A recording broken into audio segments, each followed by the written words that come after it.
Buzovna qəsəbəsində dənizkənarı bəzi qanunsuz tikililər hələ də sökülməyib. Sakinlərin iddiasına görə hətta sökülməli olan bəzi tikililərdə yenidən artırma və təmir işləri gedir.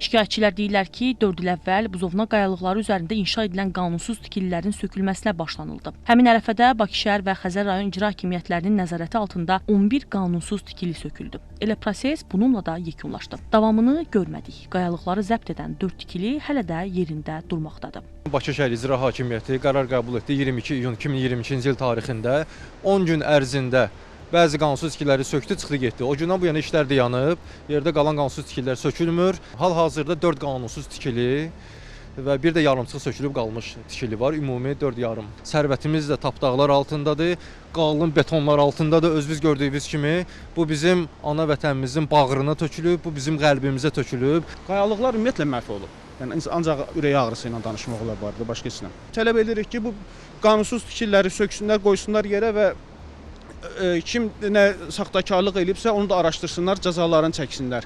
Qəsəbə sakinləri deyirlər ki, ərazidə hələ də hasar çəkilir, bəzi işlər görülür. Burada işlər gedir, hasar işləri, çəpərlər çəkilir, əlavə işlər görülür.